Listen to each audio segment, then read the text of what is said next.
Okay, it's 6:35. I'm going to get started. I want to thank everyone for coming. We had 70 folks sign up. We're at about 45 right now, so we're going to get moving. First and foremost, I want to thank Lucy Kelly for joining me tonight. She has owned a vintage jewelry making business for many years, and more recently has started a consulting business called Bloom by Monili that specifically works with people starting small businesses. So she's going to talk about that a little more. I don't want to speak for her about her business. But before we get to that, let me just say, if you have any questions, ask them in the Q&A panel. If you want to say, just say hello to everyone, you can feel free to put that in the chat. But any questions you want answered specifically, please put them in the Q&A. And we are recording this, and if you aren't here, well, I wouldn't even know, but I'm just going to say, because I went with it, we'll put it online tomorrow. So Lucy, why don't you give your quick introduction of yourself, and then I'll do my little short bit, and we can get into your amazing presentation you have for us tonight. Thank you. Well, thanks so much for asking me to be here. For those of you who don't know me, my name is Lucy Kelly, and like Tricia said, my business is called Monili. I make jewelry, new jewelry out of old jewelry, and in 2019, I also launched Bloom by Monili, which is we have a free group, and I have a paid course where I, like she said, teach handmade sellers how to bring their offline craft show businesses online. Fortunately or unfortunately, at the time, I didn't realize how timely that was going to be, because I certainly didn't expect that we would all be in this position of no shows and very little public safety going out in the world. But I am thrilled to be here, and I have shipped a lot of things, and I'm happy to be able to share with you some of the ins and outs of things that I've picked up along the way. Great, thank you. So I'm going to just start really quickly with a really short presentation. I had the privilege a few weeks ago to speak with a employee of the post office. She spent an hour on the phone with me and just gave me some specific tips for if you're going into the post office and you're not using any shipping methods that we're going to talk about in Lucy's presentation. So I'm just going to talk about those very quickly, and then we're going to get into the more complicated, probably more efficient way to handle this. So we're going to start here. So, I just said all of that. This is basically what we're going to talk about. And then at the end, we'll answer any questions that you guys may have for Lucy, more for Lucy, because she is the expert here. I am just the host. Okay, so to begin, ways to avoid a holiday shopping headache. I have a couple of slides that deal with this. Most importantly, essentially the, whoops, sorry about that. Hold on. Okay, so the post office is already. I'm sorry, I don't interrupt you, but you're not sharing your screen. They can't see your slides. For Pete's sakes. Sorry. No, I appreciate you telling me. I clicked on something. Okay, can you see the screen now? Okay, good. Sorry, yes. Everyone. Yes. We're going to have glitches. So they're already in holiday sales. They're already having holidays upsurges.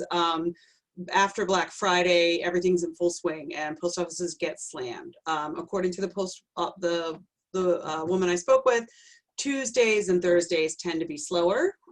Wednesdays are steady, not crazy. Mondays and Fridays are the busiest. So if you can avoid going in on a Monday or a Friday, she highly recommended that. If you're able to use the machine in the lobby, she also recommended that if you know how to do that efficiently. And I personally, every time I use that machine, I screw it up. So I try not to do it. And also at my library, at my post office, which is Brentwood, that machine's always broken. So she said, if the machine's not broken and you know how to use it, use it. One of the things that she also told me that I thought was really important was that if you have a lot of stuff to bring and you're going to be going to the counter for postage, you might want to call the head and let them know when you're going to come in and arrange for like a time frame so they can have more than one person at the window, because they don't always have two folks at the window every day. She also said that, yeah, it is true that the post office has slowed down. So like the news that you're hearing is true.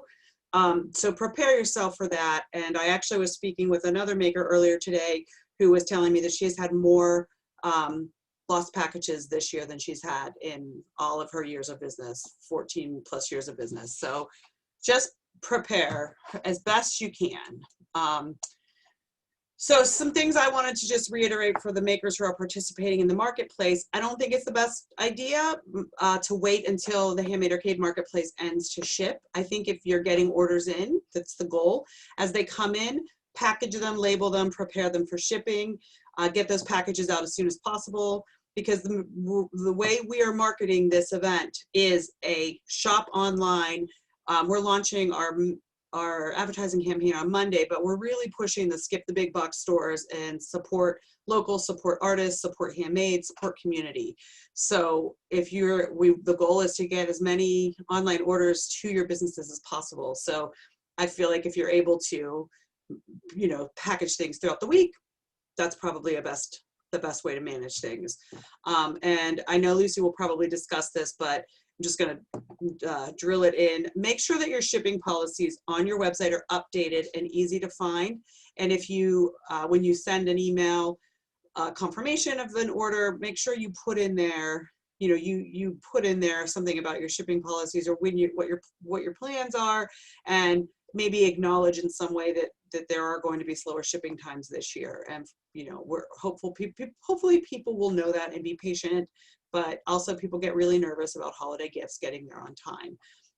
Another bit of advice was to make sure you hold on to those receipts, because they have all the tracking numbers on them, which you will need, and we will get to a little later. She told me all packages go through a sorting machine, so you want to protect them with packing material. Flat and flexible packages are going to go through that machine too. Writing "do not bend" on them is not going to do anything. So if you're if you have a flat print, put like hard cardboard around it, rigid cardboard around it, or figure out a way to protect it. If you've got something really delicate, maybe pack it in a smaller box and then inside of a larger box. These are just like some suggestions, because she has seen packages been eaten by the sorting machine. Information that you can get from the post office to help. While you're there, you can ask at the desk for guidelines for first class shipping. And there's something called Customer Connect, which is a service that the post office offers. They don't really have any information on it on their website, but you can basically get a reduced rate if you're going to be doing a lot of mailing. And again, Lucy very well may discuss this in her meeting, but I wanted to just put it out there for maybe go pick that up now. I think you get some information from them on how, like on best practices on how to get a reduced rate for shipping. Just going to go into lost packages. 2 things to do if a package gets lost. The seller should contact the post office that's closest to the buyer. So don't go to your post office where you mailed it, because they may be able to help track where it was delivered. And then the buyer should also contact their post office. This is where the tracking numbers on your receipt are going to help. Everything that goes through the post office should be given a tracking number unless it's mailed as a parcel. So don't send as a parcel, because they don't get tracked. And damaged packages. The person who sent the package or the person who received it may file a claim for insured mail. The person filing the claim is going to have the original mailing receipt, and each claim must be filed within a certain time period or include proof of insurance value and damage. If you're mailing fragile items and they cost more than $50, she recommended getting insurance. I don't know for certain if that's a great idea. I'm gonna hopefully Lucy may know a little bit better. It can't hurt. And just so you know, first class mail all automatically comes with $50 insurance. And then they have this is like the easiest thing to find on their website was how to file a claim. So perhaps it's happening a lot. And that is it. Thank you. So I'm gonna stop my screen share. I know I went through that really quick, but it was just a really quick sort of overview of what I was told. And Lucy, can you screen share, or do I have to allow you to screen share? You're muted. I should be able to screen. Oh no, yeah, you have to allow me to. Okay, everything is an adventure. Okay. There should be a little thing right next to the share screen. Yep. Oh no, now I can. Okay. Okay. Okay, so I am going to share my screen, and I think we're all good. You guys can see this, correct? Yes. You can see it? Okay. All right. So I just wanted to go through some shipping options for handmade sellers because it can get very frustrating. And I know for a long time, I was really resistant to the idea of shipping my stuff from home because I didn't know how to do it. And then once I started doing it, it was super easy. So I'm going to show you how you can ship from home. You technically never have to go to the post office. I have not been to the post office in years. I ship probably a few thousand packages a year. So it's definitely doable. I want to talk about what you do before you ship, the order cutoffs, and some shipping services and integration. So these are kind of like the three big points when it comes to shipping. So the first thing right now, and I know the panel talked about this last week, there have been some really major interruptions in the supply chain for packaging materials because of COVID. And even items that are produced in the US are generally produced with raw materials from overseas. So even if you are buying US made packaging, it's highly likely that there was at least one component of that packaging that's from overseas, and that slowed everything down. So it is really, really important for you to have your shipping supplies on hand or on order probably within the next week or two if you want to be sure that you're going to have everything that you need for the holiday season. And I try to keep a comprehensive list of this because there's nothing worse than thinking you have everything and then going to pack something and you don't have something important. So like bubble mailers, boxes, tissue and wrap, any kind of internal packaging. So like I use jewelry boxes that go in a bubble box. Business cards is a really big one. You definitely want to be including your business card in all of these, and then tape and labels. Again, because of the slowdowns in the market and the, I'm not a chemist, but like whatever makes things sticky, that stuff got slowed down. So for a while it was hard to get like tape and labels and things like that. So you want to make sure that you have full stock of all these things or that you have it on order. For me, like I use bubble mailers. I put together a little pamphlet that if you didn't get yet, you'll be getting it soon. And in there, I include links to places that I have gone to get supplies that have been very reliable. And an example of this is I get my mailers from Mailers USA, and they have always come next day. And I went to go order them when they were out during COVID, and it was like a 3-week turnaround, which was like, holy cow, I was not expecting it. And you just don't want to get stuck trying to, have to go to like Amazon or something last minute because you're going to pay a lot more. And another big thing that I'm hearing is we're wondering how we figure out how much to order, because normally we are figuring out what bags to buy and things like that because you're going to shows, but this year you're going to be mailing most of your stuff. So in order to figure out how much to order, my best advice is to look back at your orders from 18 and 19.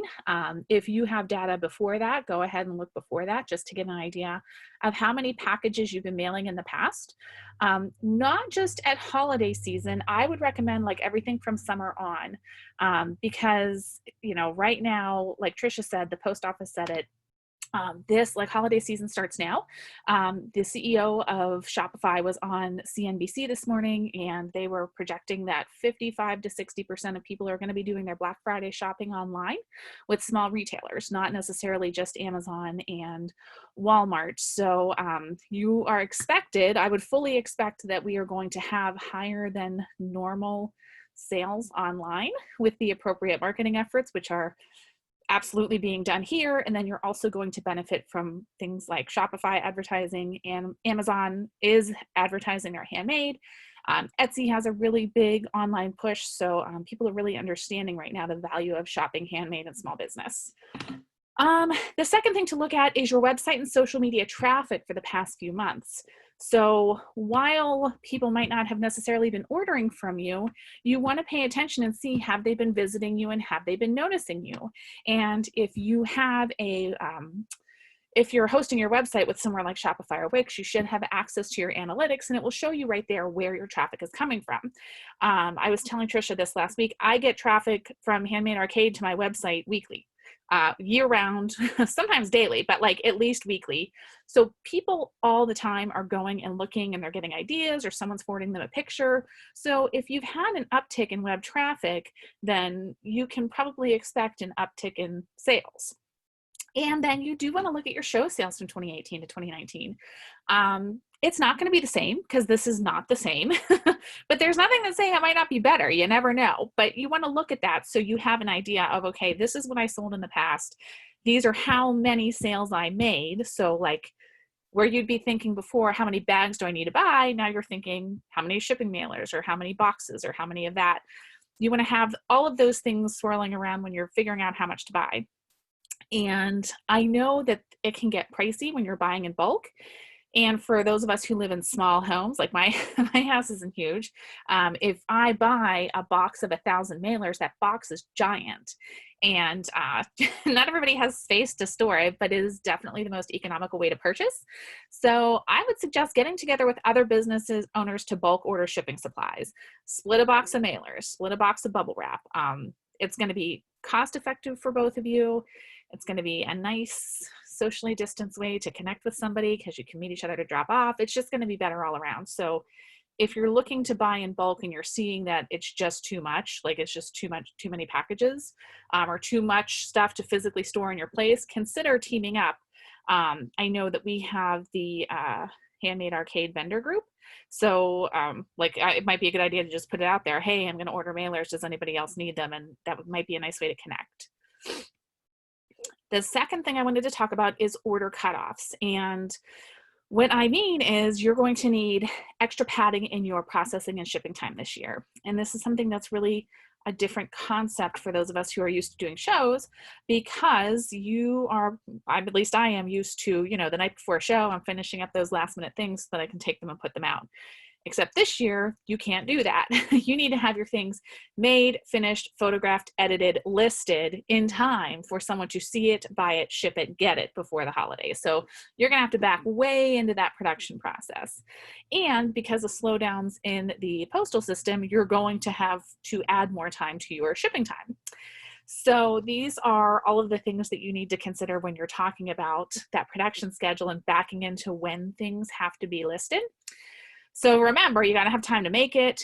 You have to have time to pull and pack it. I know that a lot of you do custom orders, and you are really going to have to make sure that you're realistic in your timeline with accepting an order in time to be able to make it, finish it, pack it, ship it, because those things take longer than, most of my stuff. I make it and then I list it. So it's what we call ready to ship, meaning I can pull it and ship it. Time to get your package to the post office or the shipping service of your choice.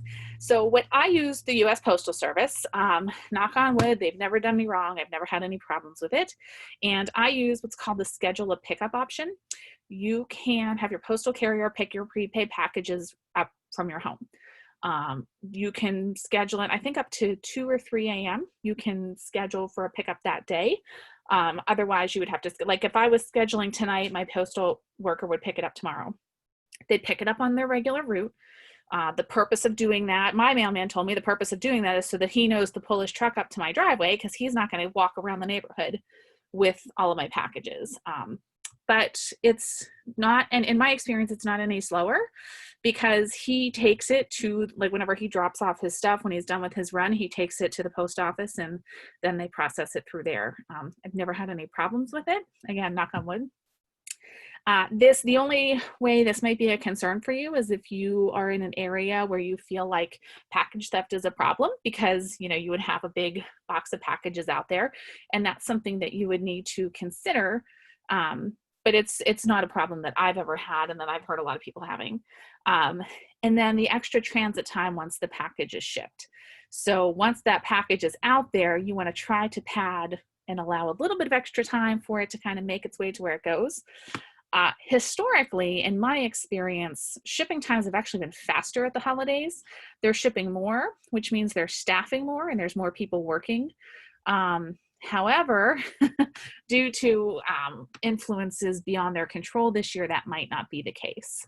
So you just want to make sure that you're considering all of that when you are figuring out when you want to do your order cutoff. And when I say order cutoff, I just want to make sure we're all on the same page here. What I mean is, you have to say by X date, this is the last day that I am going to guarantee that you are getting your things for the holidays.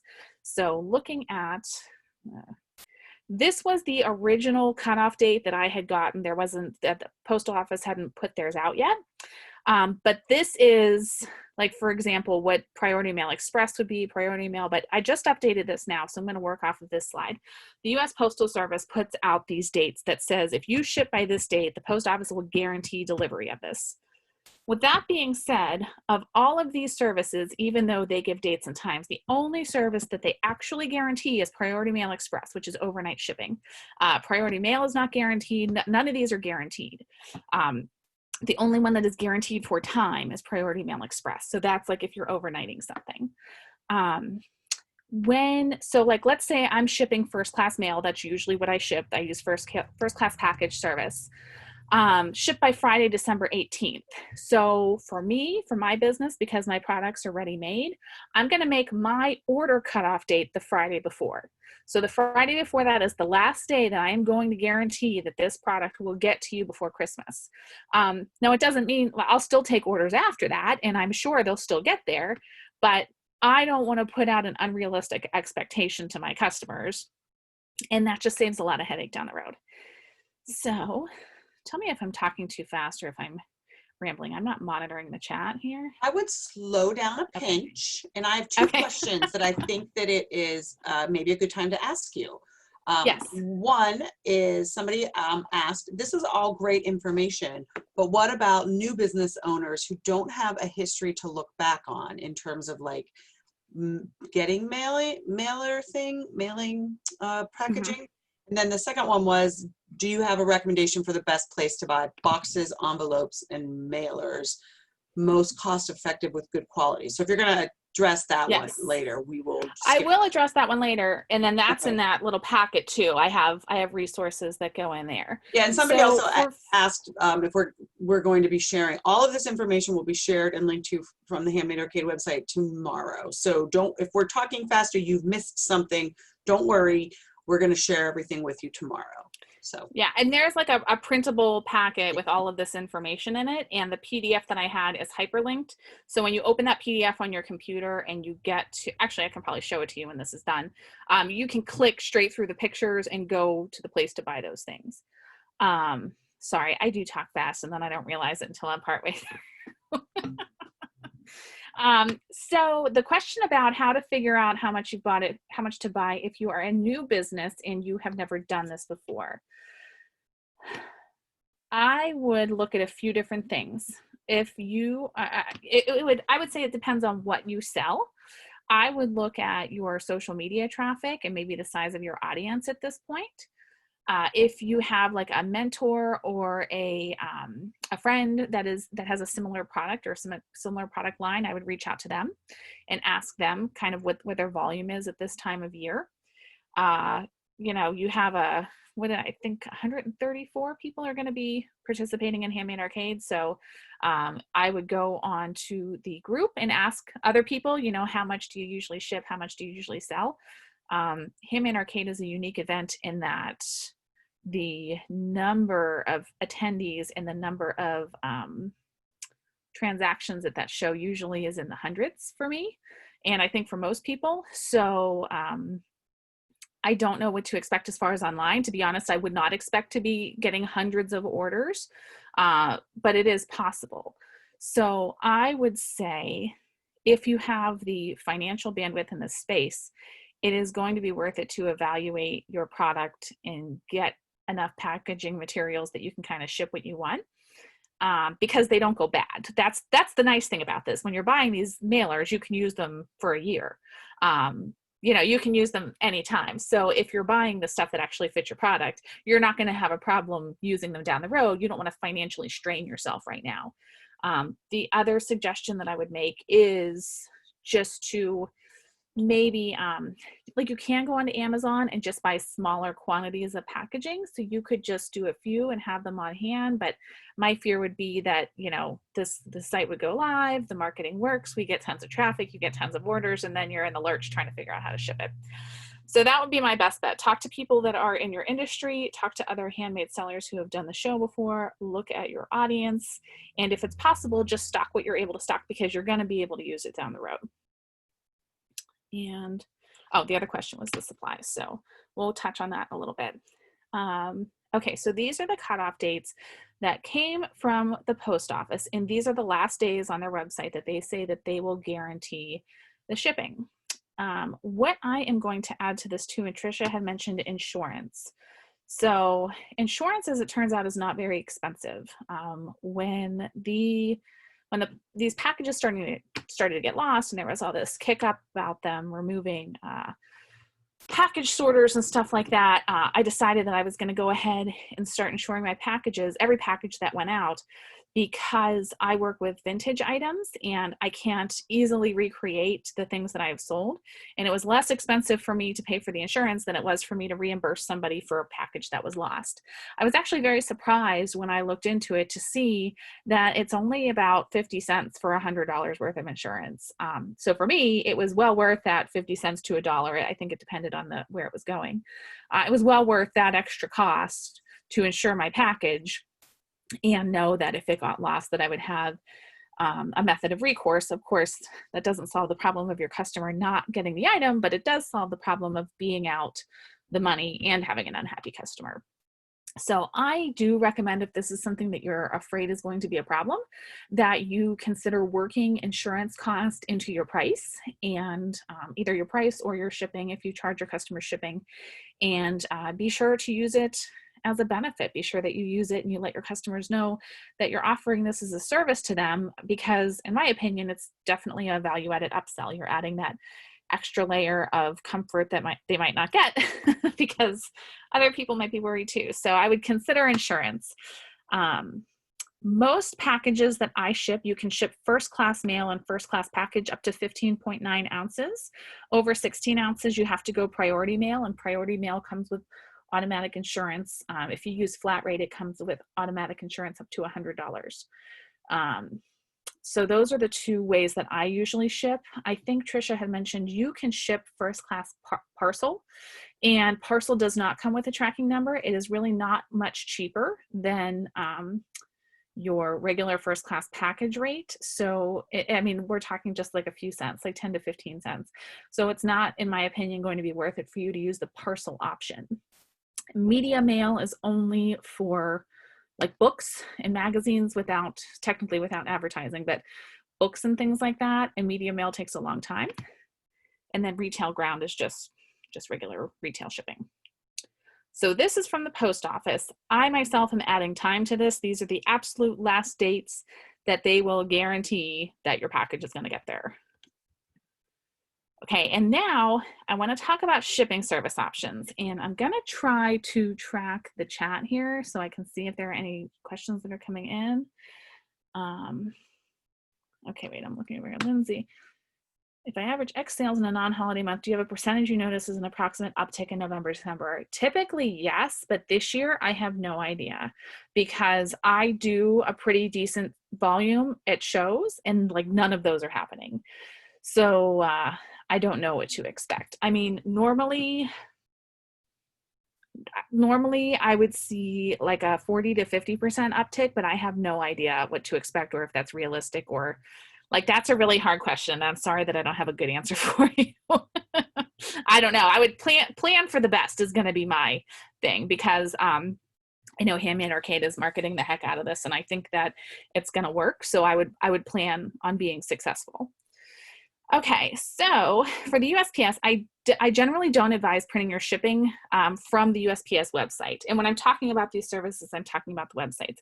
You can go to USPS.com and print shipping, but you're going to be getting retail rates. You can negotiate commercial rates. It is not going to be worth your time and effort to do that, because there are other services that do that for you, and you're probably not doing a big enough volume to be able to negotiate that rate on your own. It's like a B2B kind of thing, and it's just, there are other services that do it. It's going to save you that time. Scheduling the pickup is going to be your best friend. You can schedule a pickup every single day if you want. It just lets the post office know that you are going to be putting packages out there, and it kind of just lets the carrier know. It's also much kinder for your carrier. You can put out a package and your carrier will usually pick it up. Mine likes to know because sometimes I put out a bunch. Sometimes if I have an exceptional amount of shipping, like 50 plus packages, I will take that to the post office. I should have added this in there before too. Like Tricia mentioned, some are better than others. I have actually found that I have the best success at like the super small neighborhood post offices. Like I go to a little one here. I'm in North Huntington. There's the Larimer post office. It's like one lady. There's never anyone in there. Like I know the times that aren't busy. I've had a lot of success going there because those teeny, like the itty bitty ones, which are all over, like they're all over the place. There's probably a neighborhood around you that has one. But the benefit of using those, in addition to it just being quieter, is that the main post office comes there every day and does a bulk pickup. So you're getting the delivery time that you would get by going to the big post office because they go and pick up from those little post offices. So that's my little unofficial tip. Okay, Nora. Oh, explain so no one else is negotiating rate for you. You're just going to use a service. So like here, I'll go to the next one. Oh, before I do that, you can order free priority mail shipping supplies from the post office. And sometimes they have them in the lobby. They usually run out this time of year. And there are supplies like flat rate bubble mailers that I use a ton of that are not available in the post office. The caveat is that you have to use that for a priority mail. So you can't get a priority mail box and ship it first class or ship it UPS. Like it has to be used for USPS priority mail, but they do offer free shipping supplies, and I link to that in the pamphlet.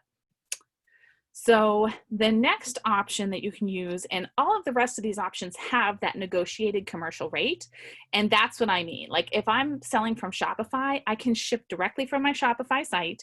They have those commercial rates, so I'm getting the benefit of the commercial rate because Shopify negotiated that. There's generally just a commercial rate. It's the same across all of these providers. There's just not, in my opinion, much of a need for you to need to set that account up on your own because these services exist. Within Shopify, you can ship USPS. You also have the option if you do have commercial accounts with let's say UPS or DHL or Canada Post, you can connect those commercial shipping accounts to Shopify and they don't charge you anything on top of the label. So let's say, I think for a first class package up to 4 ounces, last year they changed it. It used to be the same amount based on the weight, and now they added based on the distance. So a first class package up to 4 ounces for me is roughly $3. If I went to the post office, it would be about $4.50. Lucy, are you going to talk about Pirate Ship and ShipStation? Yes. Okay, we're going to get there then for the folks who are asking about that. I thought so. Yes. So the next one, so those first two are like the more commercial rates. Like USPS, you could go to their site. I wouldn't recommend it. Shopify, it's there if you're using Shopify. And then these are there's 3 third party. There's Pirate Ship. Here, I'll show it because I'm going to talk about Pirate Ship, Shippo, ShipStation, and PayPal multi-order shipping. So back to Pirate Ship. Pirate Ship is what we call a third-party shipping provider. They only provide USPS shipping, so you can't do like UPS or FedEx or anything through there. Pirate Ship is a business that they provide commercial USPS rates. You can set up a Pirate Ship account for free and ship your packages through there. You can connect it to your website. You can connect it to Etsy. It might even connect to like Amazon and eBay. I'm not sure because I don't use those. And you get that commercial rate. So you're going to get that better rate shipping with Pirate Ship, but the caveat there is you can only use Postal Service shipping. They do have, I believe it's Pirate Ship. Let me see. Yeah, I believe Pirate Ship is the one that has this little known rate called cubic rate. There's the USPS cubic rate, which is if you have a product that's big but not heavy, then you can use their cubic rate. I think it's that. Either it's big and not heavy or big, heavy and not big. I think it's big and not heavy, use the cubic rate, and that's available in Pirate Ship. But Pirate Ship is only postal post office shipping, which I think is most of us. I don't know a lot of people that are using FedEx or UPS. So this is a really nice option because there's no surcharge. They're not charging you anything on top of your shipping label cost, and it can connect to pretty much any platform that most everybody here would be using. The next option is Shippo. I have used Shippo because it adds on those other layers of shipping carriers, because I have had some things that I've had to ship FedEx and UPS. It can connect to Shopify, Wix, Squarespace, and Etsy. And usually they charge you a nickel per label, but now through the end, when I was looking this up, I didn't realize this, through the end of December, it's free. So basically it's the same as Pirate Ship, except with this one, you have a few other carrier options. The commercial rates are going to be the same because the post office commercial rate is that rate. And all of these have a shipping calculator. So you can go in ahead of time with your package size and weight and figure out how much that package is going to cost to ship. Let me make sure I'm not, wait. Look at the chat here, make sure I'm not losing anybody. Okay. So the next one is ShipStation. ShipStation is, you know, a third-party shipping provider just like the others. It can connect to everything plus Etsy. They do also have other shipping carriers, so you can do post office, UPS, FedEx, DHL. This one has a fee. So for ShipStation, you are paying a $9 a month fee, and that lets you ship up to 50 shipments per month. I know a lot of people use this and like it. And you know, I'm going to say if you're not used to shipping at home, unless you're already using ShipStation and you're really committed to it, I would look for an option that doesn't charge you monthly shipping, because all of these other ones do integrate with these websites. So you're going to be able to pull that order information in and not have to manually enter it, if that makes sense. If anybody has any questions about what that means, let me know. I have a question. When you're doing this, is it easy from the back end of your website to, is it just like putting like a plugin in with these ShipStation or Pirate Ship, or is it terribly difficult to figure out? Is that something that? No, it's not. So it's, if you connect them ahead of time. So if you go on to, let's say, well, hang on.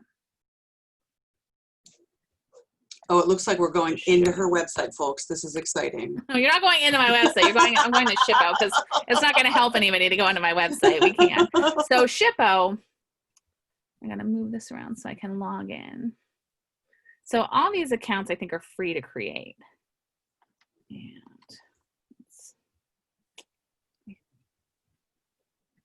so I'm going to do this on the fly, of course, and screw it all up. I think I changed my email address in here. Now it's easier for me to like show than try to explain.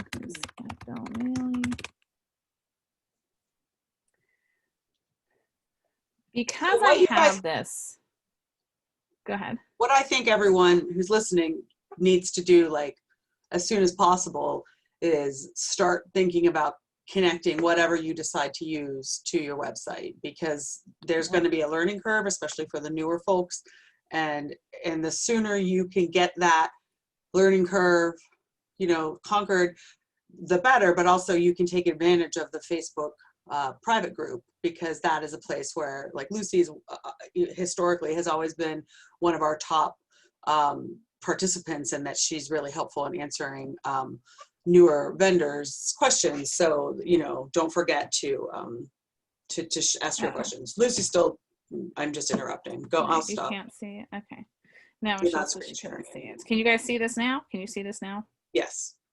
Okay, so I'm gonna go to home. So you guys, so this is my Shippo account, and I ship straight from Shopify because I should back this up. Shopify didn't always offer shipping directly from their website. You used to have a third-party shipper. That's why I used Shippo. Since then, Shopify now lets you ship straight from there, which I do because it's much easier for me.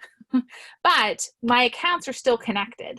So you can see here down the side, because it's connected, this little orders from Shopify, Shopify, Shopify, Shopify. Now, if I had this connected to Wix or Amazon or eBay, this would have all of my orders from all of those different places down there. And you can see it's already marked as fulfilled because I shipped it through Shopify. But this is kind of what it looks like. Like you would go to unfulfilled, which I must have shipped these somewhere else. So these have been fulfilled. These are old ones. But what you would do is you would look at your unfulfilled orders and you could ship from there, and then you can see which ones are already shipped, already went out. The benefit of using a service like this is, like if you're using Shopify, I think you should ship through Shopify because that's the easiest way. If you're someone who is selling from a bunch of different places and you need to centralize your shipping because you're having a hard time keeping up with it in different places, this is a good option because you're going to be able to pull those orders in from different places. So you would want to select a carrier that partners with all of your services. So like I sell on Etsy, I sell on Shopify. If I decided I couldn't manage just shipping from Etsy and shipping from Shopify, I would want to find a third-party shipper that could pull both of those in, and I could just ship from one place. I don't have a problem with that. I can ship from Etsy and I can ship from Shopify, and I don't have a hard time keeping those things on track. But if that's a problem and it's just going to be easier for you to integrate, that's one of the things that is to be considered here. And this is just what it looks like. Once you connect those things together, and whatever shipping service you offer, there will be a prompt that will walk you through how to set it up with your respective website, Etsy, Amazon, wherever you're selling from. They'll walk you through all that. And then these things just come together and you're working from there with your list of packages to ship. So there's a little learning curve, but it's not going to be difficult. You're not going to have to like code anything or add anything crazy. It's once you do it, you're going to be like, man, I can't believe I haven't been doing this because that's what I was doing. Okay, now I'm going to go back to sharing this. Okay. Did that make sense or didn't that confuse anybody anymore? That was Shippo in particular. The other ones will look fairly similar to that, but that just gives you an idea of what it looks like. Okay, so we covered ShipStation. Now, PayPal. So there is PayPal does have what's called multi-order shipping that you can do standalone shipping. You do not have to have your order come through PayPal in order to use that shipping service. You can, they ship mostly USPS. If you have a UPS account, you can connect your UPS account or create one to connect it. But that's it. That's all you can ship through PayPal is USPS and UPS. They don't have a surcharge, so they're not charging you a per label fee or a monthly fee to ship from PayPal. In my experience, it's not like the most user-friendly. It's a little bit clunky. Sometimes it doesn't work because PayPal's main business is collecting money, not doing shipping. So I prefer to stick to the companies that their main business, they do what they do best. Shippo does shipping best because that's what they do. PayPal does money best because that's what they do. But if you have a PayPal account, you do have access to this PayPal multi-order shipping. If you choose to accept PayPal as a payment option on your website or in your Etsy shop, then typically these orders will already be populated in your PayPal multi-order shipping, and you can ship it straight from there. It's not my first choice, but if I have to ship something from home, like if I'm shipping something to my dad or something like that, I go into PayPal multi-order shipping and create the label through there just because that's what's easier for me to do. So those are the main shipping options here. Let me go back and just make sure here. So I'm going to go through. I'm going to ask if anybody has questions. Anyone have any questions specifically about USPS.com and purchasing shipping labels from USPS.com, which I don't think is your best bet. I'm going to watch the chat here to see if anybody has any questions about those. Oops.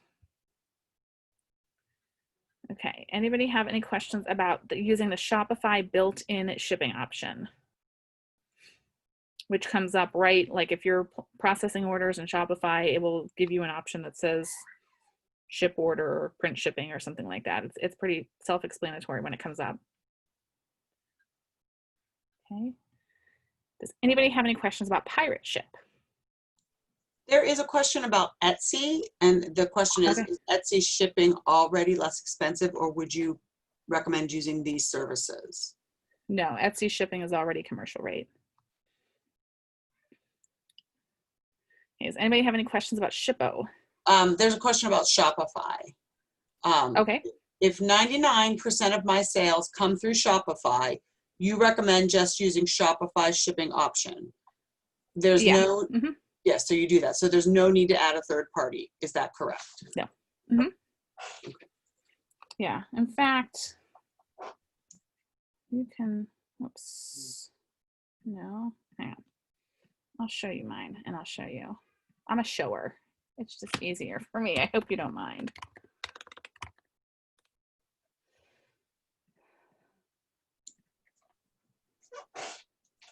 I don't think I have any open orders now. I think if I do, then I forgot to ship one because I think I finished all my shipping yesterday. I saw when you pulled up your account that you recommend, that it looked as though packages over $35, you offered free shipping, and under you had flat rates. When, and I know you sell jewelry and they're not quite as, it doesn't, like, when would you recommend doing free shipping, or when you offer free shipping, do you sort of like, how do you make up for that? Like I am concerned about people offering free shipping and then that being like biting into the, yeah, do not offer free shipping unless you're building it into your price. Nothing is ever free. Shipping isn't free. Shipping costs money. So it's up to you to decide where that money goes. If it comes from the customer directly as a shipping cost, or if it comes from the customer as part of your product price. Yeah, like Tricia said, I ship jewelry. When I get to the point that I'm shipping priority mail, it's because I've sold so much in one order that I don't mind eating that $7, and it's built into each of my item prices. I chose $35 because Etsy, as most of you know, changed an awful lot when they went public, in 2018? Is that when it happened?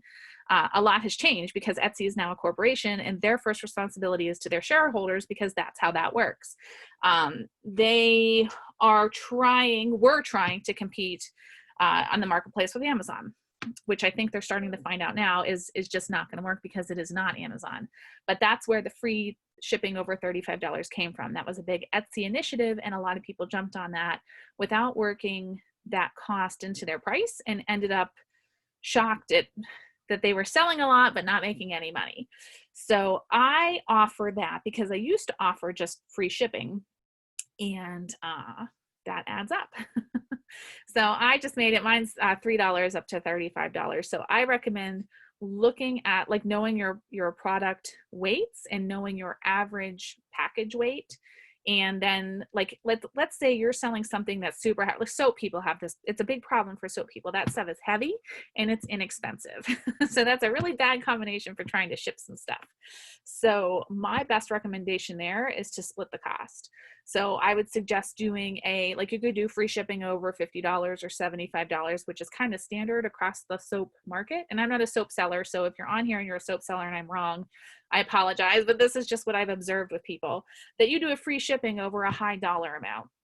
And below that, you can either charge the full shipping to your customer, which is sometimes hard for them to swallow, or like split it. So if you know that this package, your average shipping cost is $10, then you would want to find a way to work $5 into your product prices and only charge $5 for shipping, because it's all about the customer feeling good about what they're spending. And everybody does it. Like Amazon is charging free shipping because they're charging you for Prime. So you're paying for it no matter what you buy anywhere. So I'm going to share here.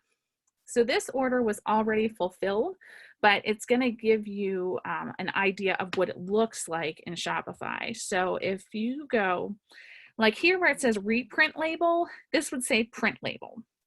And it's just going to pull up the label, but it comes up, you see, like it's just a regular first class shipping label. I print it out. I have a label printer. I print it out and I put it on the package. I'm wondering if there's a way that I can show you. Yeah, I don't have any open orders to show. Just if there was a way to show what It will look like this. So instead of it, like it'll say unfulfilled, there won't be a tracking number. And here it will say print label. And when you go to print label, yeah, that doesn't come up below. It will give you options of carriers based on how you set up your shipping. So in your Shopify settings down here, when you're using Shopify, you have to preset what shipping services you offer. So that would be USPS, if you ship, if you offer priority mail, if you offer express mail, if you offer first class mail, you specify those things. And then within the product, within the order, each of those things will come up as an option. I have a question, and this is just me. I've never sold anything online ever, so this is for new folks. I want to know when it goes out, like you've processed it, you've printed the label, and then you get the tracking number. Does the customer automatically get an email letting them know with that tracking number so that they can, so that's part of this, the way that this. If you set it up, yes. If you, like Etsy automatically does that, Shopify will do that and you have to set it up. Or if you have an email service provider, like I have mine set up through Klaviyo, that they get an automatic. When it ships and when it's delivered, they get it. Okay. But yeah, most of them, will do that automatically. There's a question asking, where did you get your label printer from? Do you have a label printer or do you just print on paper and tape it on there? No, I have a label printer. It completely changed the trajectory of my business. I highly recommend a label printer. You know what? Let me. Where do you know? I mean, where you got it, or? I put together a whole packet of that. Oh well, you put that in the packet. Wait, I'm going to open the packet and show. If they haven't seen it, then it won't make sense. So I'm going to open. I tried to email the packet today, but Eventbrite wasn't allowing me to attach it. And I'm going to show everyone when we're finished. Handmade Arcade has a new website as of this afternoon, so I wasn't able to link to it anywhere because we were in the process of migrating the website. So that's why I didn't share it yet. But the packet with all of this great information will be shared tomorrow. Okay, wait. I'm going to share my screen here because I have it here. Okay, so I put together this PDF guide, and this is what I'm talking about. You're going to get that along with just like the notes page of this. But I essentially just copied the information from there into here. From the presentation into here so that you have it like an all-in-one. And anywhere you see an underlined, let's see, this should be with, no, I don't know if this will click through for me because it's in my Google Drive. It should click through for you. Well, watch, I'm going to say this and it's not going to do it. Tricia, when you looked at this, did you look at this and click through this or no? I did, yes. Wait, were you able to click through it? Oh, like, can you click and open? No, I didn't click through to the links. I did not. I looked. All right. So I might be making a liar of myself. These are set so that you can click through them, but I'm going to check. Oh no, you know what? Nope. It's because you're looking at it through an email. You don't have it downloaded. Oh, maybe now I'm looking at it from my Google Drive, but I might have changed it. Anyways, I will make sure that it is clickable when you get it. There it is. Okay, it is. I was looking at the wrong one. Okay, so here, in this, sorry, of course, like nothing's ever smooth. I added this because it wasn't like I realized that people wouldn't know that you can click it. So when you open this on your computer, these are shipping supplies that I use so I can recommend. This is not like the be all end all list. This is just what I have used that works well and that I know other people have used that has worked well too. I use it's called a Dymo 4XL. I bought it years ago on Etsy's recommendation. They used to have a thing where you could buy it straight through Etsy. And these links connect through to my affiliate store in Amazon. So it's a little pricey. You could probably, if you did some digging, find a secondhand one. It is like the best thing I've ever bought for my business because you wouldn't believe how much time it saves. It doesn't seem like it would, but it saves so much time. And on a printer like this, a 4x6 printer, there are a bunch of different varieties of them. It doesn't have to be the Dymo. This is just what I use. You can I print jewelry labels on it. I print thank you stickers on it. I print shipping labels on it.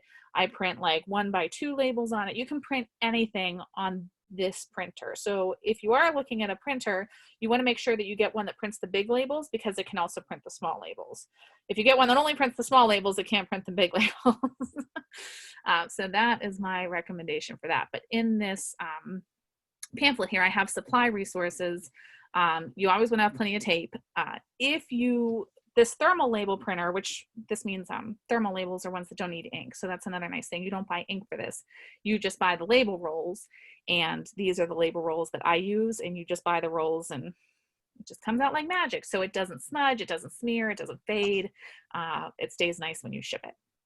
So there's a question about, if you do not have a printer label and you aren't able to invest in one right now, do you think it's a good idea to completely tape over the label and cover the label in tape? Or should you not tape over a scannable barcode? I've always taped over the whole label. Okay, I feel like that's the next best thing for you to do would be to use sticky label paper. So if you don't want to, like, because it is definitely an investment. Like, I know it's a chunk of money, and thanks to COVID, there's probably not a lot of extra chunks of money sitting out there. I've had mine, so that's why I use it, because I've had it for a long time. You can purchase for your inkjet printer. I assume most people have inkjet printers, but they also have them for laser printers. It's an 8.5 by 11 piece of paper, but it's sticky, so you can print out on here, and it's going to be sticky, and it'll stick to the package. So that's always nice to have. Or yeah, you can just print. I mean, for years, that's what I did. I printed it out on paper, cut the label, like cut the excess off, use packing tape, and I did tape over the whole thing, because yeah, like if it rains or gets wet or gets drop kicked, like sometimes they do, you don't want it to rip, because then it's just never getting there. So these are a couple of the supply resources. The next thing here is that I do have resources for bubble mailers. There's another question about the label. Will the ink run in the rain? That's why she's taped. Do you have any idea? Yeah. If you print it on an inkjet, yes, it will. Yeah, it will run. So yeah. Unless you have a laser printer, tape across the label. Or yeah, just even so this is like weird and random. In another life, I sold copiers, so I know an abnormal amount about printing labels. That was my first job out of college. That's why I went back to graduate school, because I used to sell copiers, so I know a lot about the printing process.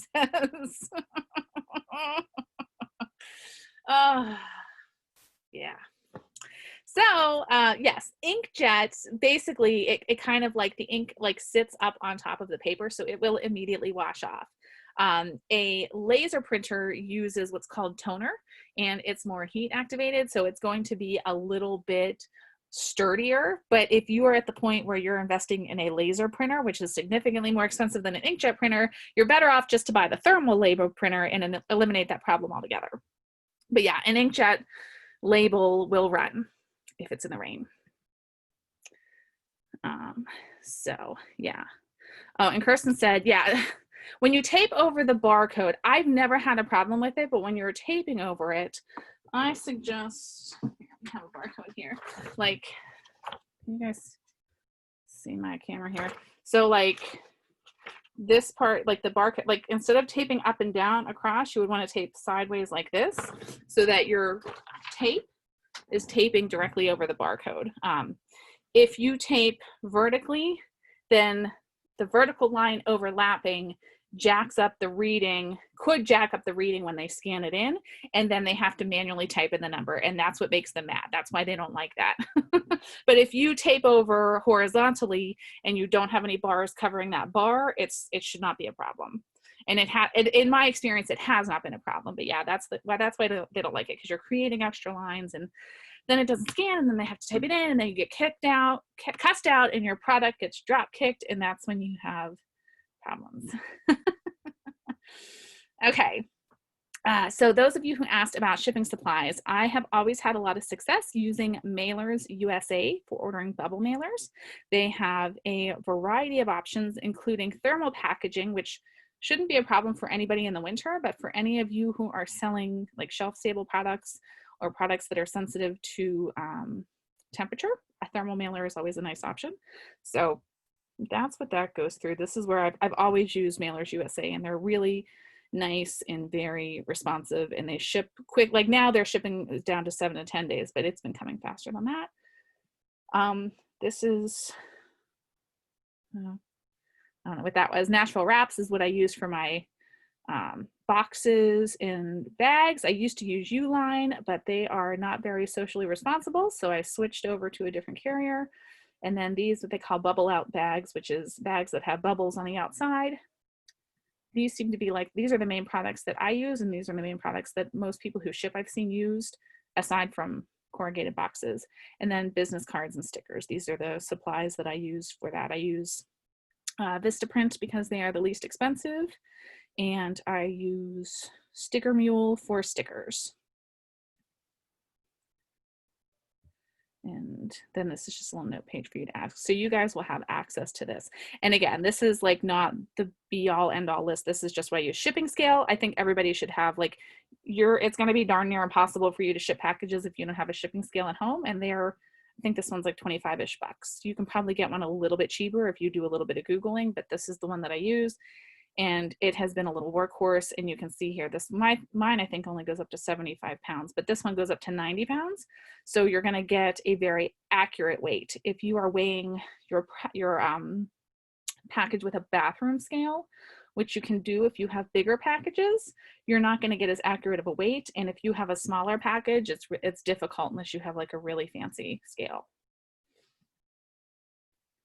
Okay, and does anybody else? Sorry, there's like a lot of tangents to go on. And if there's a tangent to go on, I will surely go on it.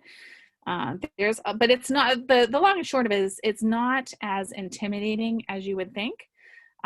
It's really hard to like mess it up. Like you're not going to mess it up. The worst thing that you would do, the worst thing that would happen is if for some reason you paid the wrong amount of postage. And even in that instance, the worst thing that would happen is it would either come back to you or you would have paid too much. But even that, like that's only going to happen if you aren't weighing your package properly. Mm-hmm.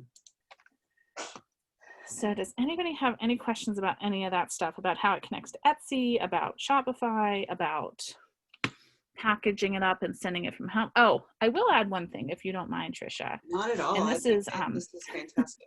Thank you. Especially in the days of COVID and in the days of like so many more people are shopping online right now because it's a necessity. And something that I have seen, I know a lot of people use recycled packaging, which is outstanding. It's part of a lot of people's brand. I'm definitely all about the recycling. I really want to caution people against recycling food packaging to use as packaging to send your products, primarily because allergies are a big problem for people. And you don't want to like reuse a cereal box to ship something out to somebody that has an allergy to something that's in that box, because I've seen that happen a lot. And two, because food packaging is not intended to be, like it's not mailing packaging, it's not intended to be mailing packaging, so you're not going to get the same, like the cardboard box that is a box of cereal is not the same cardboard that is a shipping box. So if you are looking to recycle that kind of packaging, I would be very cautious. And the other thing is to shipping, I should have put this in the presentation, but I did not. You can print a packing slip, and a packing slip is basically a slip that shows everything that the customer ordered. And a packing slip usually includes your address, the customer's address, the items that were in the order, and any instructions or notes that the customer left you. And the real importance of including a packing slip in your order, not just part of it is to make sure that you have shipped everything in that order, but the other part that is most important for you is that if your package comes open during shipping, which it can, the inclusion of a packing slip really increases the likelihood of your package being reunited either with you or the person you were sending it to, because they will look like let's say the sorting machine at the post office jammed and it ate 6 packages, and those packages got torn open and that crap's everywhere. The packages that are everywhere that have a packing slip, like there are postal workers that will look at that packing slip and look at the crap that's sitting out and match it back up and repackage it. You get a damaged package from the post office and it'll say sorry, this package was damaged, and it will either go to you or to the person that you send it to. Anything that does not have a packing slip gets tossed in the trash. Too bad, so sad. If you don't have insurance, that's kind of the end of your journey there. So if it is possible, I do highly encourage you to include a packing slip in your order. And if it's a gift package and people don't want the price included, you can include a packing slip that just doesn't have the price. Really what you want is the pictures of the items, your address, and their address. There's another question. Would you recommend buying your shipping supplies at a local industrial supply company? I don't know what a local industrial supply company would be. I'm sorry. Like, I don't know of any. Yeah, I actually think the person asking this might live in Detroit, if I can look the name right. I would recommend that if there's a local business that you can get good prices and that you can support, and it's and it is a supply company that has the things that you need.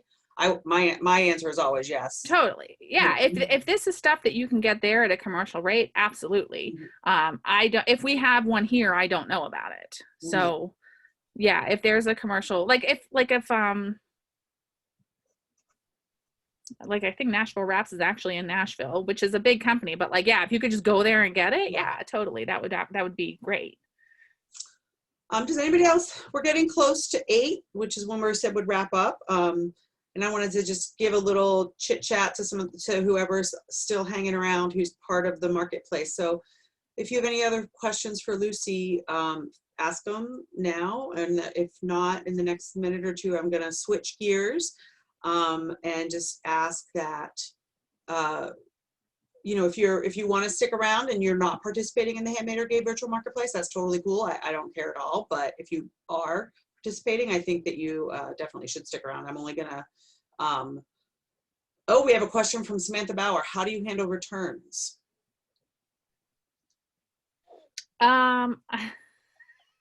This is not what you want to hear, but I don't accept returns. And it's never been a problem. I've never used it. I know. It's never been a problem. I've never had to accept a return. If something breaks or something like that, you can't. One of the things that I like about Shippo is it does give you the option to print a return label, and you can either print a return label. Some people send it with all their packages if they do accept returns. You only get charged for it when it gets scanned, so you're only getting charged for the return label when someone actually returns something. Otherwise, I usually send them a label. Like I'll create a label, save it as a PDF, and because I assume that my customers don't have label printers. So I buy the label, I save it as a PDF, I email it to them, and then they'll send me their package back. Kirsten Low Rebel said that she has used chamberspackaging.com, which is a local company in Pittsburgh. So I will make sure that, I don't know if I can copy that. And then another person said that H&P Packaging in Butler is also a great local option. She orders her boxes from them and picks them up depending on quantity. So that's some good stuff. Yeah, that's great. Those are great options. Yeah.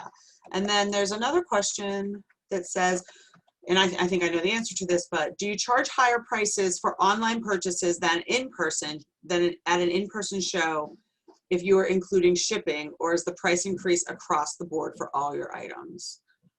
The price is the price. So you should answer that, Lucy. Like you don't ever, just like rule of craft shows, you don't really ever want to have a item at a craft show. Like I'm not, like if these earrings, for example, at the show they're $35, but on my website they're $45, but at the local consignment store they're $55. You want to make sure your prices are consistent across the board, because that's just bad practice. So you want to raise your price a little bit across the board everywhere to cover those costs. Yeah, because when you're shipping it, your cost is the shipping mailer and the shipping label, but at a show, your cost is your booth fee, your bags, your time, those things all count, and you have to be including those too. Yeah, and all the supplies that come along with a show. Let's see. Oh, Jillian Preston says she thinks Chambers shut down and sold to a business that's about an hour away. All right, well, we'll look into that and share that information. And there's a link to Chambers Packaging in the chat.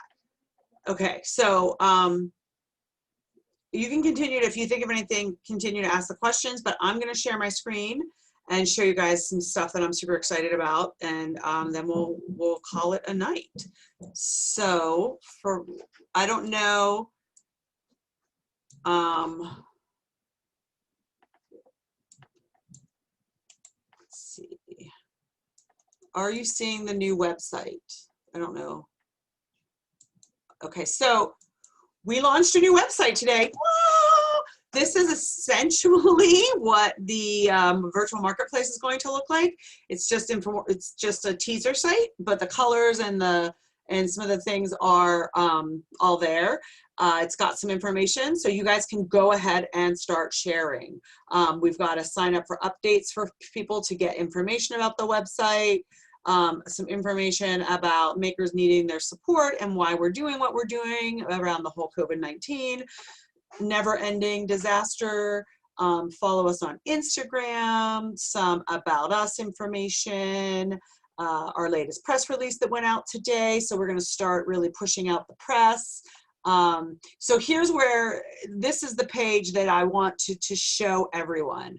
First of all, we hired ImageBox, a local web development company, to do this. They are brilliant. They are calm, which is great because I'm not always calm. So I'm so pleased with this. So the page that is most important for everyone right now is the For Makers page. And tomorrow morning, hopefully I will have access back to the website to update it. And all of the information that Lucy shared, including the PDFs that she showed with the links, will be right here under the October 15th Navigating the Post Office. You can see that the information from the past events are here. If you missed the intro to the marketplace, I had to re-record it because I forgot to record it. So it's not the original, but it's you know, it's just as good. I think the original was a little funnier, but you know, you can't always get it all the way you want it. The Making the Most of the Gift Market panel discussion is there if you missed it, which was a really great conversation. And some of the topics were covered not as in depth about mailing and packaging. And then if you go, this is the exciting part. So if you go to the About Handmade Arcade website, it's got our mission and our values and our history and some inspirational quotes and all the people who help with the event. And here it's not linked because we don't want to link to your site yet because we don't want to give away the excitement of purchasing during the event, but all of our makers are listed. So you can check out who's participating, who is, you know, what we got going on. I want to remind you, if you have not given me your narrative yet, I needed that yesterday, like legit, not just saying that, like yesterday was the due date. So if you haven't done that yet, please do that. The link, I believe, to the form for the narrative is on the For Makers page. Yeah, click here to submit your Handmade Arcade virtual marketplace narrative. I got about 106 out of 134 makers. So I will be emailing the ones I didn't get. But if you haven't done it, it's no big deal. Obviously I build buffers into everything. So I need it though, because we have an editor looking at them all and making sure everything is sort of cohesive. There's a sponsor tag. I don't want any of you to sponsor because you are already working your butts off for this. There's a donate tag. And then our blog, we got the blog back up, which I'm really grateful that I spoke to Lucy earlier this week because she told me that she gets traffic from our website, from our blog. And I was going to ditch all the old blog posts because I just, you know, I live, breathe, eat, sleep, dream Handmade Arcade. And I thought, oh, nobody cares about those old blogs. And I was wrong. So that all got pulled over. So that will continue. And I also found out from Lucy this week that Handmade Arcade should start a Pinterest site. So we're going to start doing that. The other thing I want to show you is this is still a rough draft, but I'm super excited about it. And because you joined tonight, I'm going to show you, this is our first ever animated ad done by a super professional graphic designer, and I like literally like almost cried this morning when I saw it. Okay, here we go.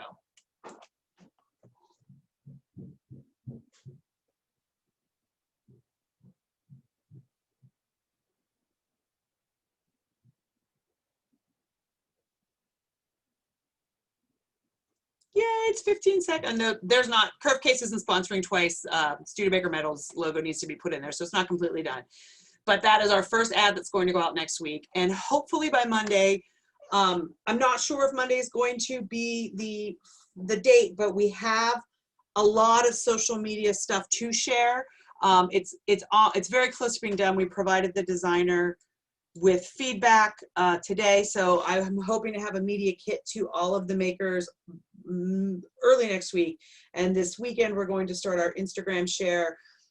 We want to share every single maker's we're going to take a picture from all of your applications, everyone who is accepted, and do an animated like slideshow of your images. So every maker is going to get hit. We're not going to just pull them out like we've done in the past, because it's been overwhelming. We have it set up. We're going to have vendor Instagram posts happening, not every day, but 2 a day on the days that we do them, and then you'll be hit with, like, we're gonna clump categories together. So like the first day will be there's an accessories slideshow, it'll be animated, you won't have to swipe, and I think a jewelry one, I can't remember, but anyway, that's starting, I believe, I have to make it, but I believe Sunday or Monday.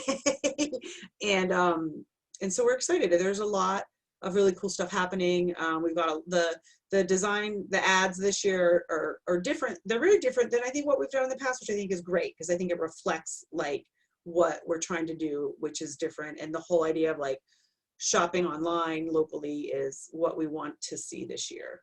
So if you, when we start doing the Instagram posts, if you share them, if you do a repost or you share them in your story, like the more traction we get from the makers helping share, the more people start to know about it.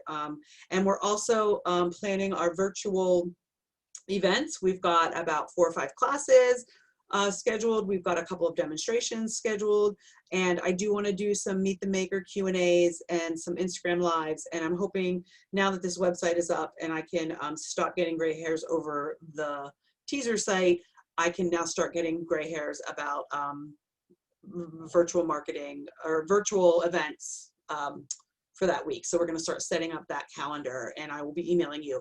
Every Monday, I'm going to send an update. I don't want to overdo it with information, but also it's so different than in the past that I don't want anyone to miss anything. So if you can, like, read the email, read it if you have time. I'm going to try to keep them short.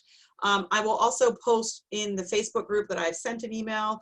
I'm just trying to hit you everywhere I can, but just not to be annoying. I hate getting over communicated to. I hate getting too many emails. I know it can be annoying, and I don't want to be annoying, but ultimately I am kind of an annoying person. So I want you all to know that, like, I'm doing this because I feel like the better communicated and the more information we have, the easier it will be and the less stressful it will be. I don't want to add stress to anyone's plate. I'm trying to communicate in a way that will like keep you on task, because there will be some more deadlines coming up, and keep it moving. And so then when the day comes and we can actually upload all of our information onto the website and you can log in, you'll have prepared quite a bit of it, and it won't be like this, like, like, oh my God, I have to do this. So keep signing up for the webinars. There's going to be way more such great information coming up about photography and customer retention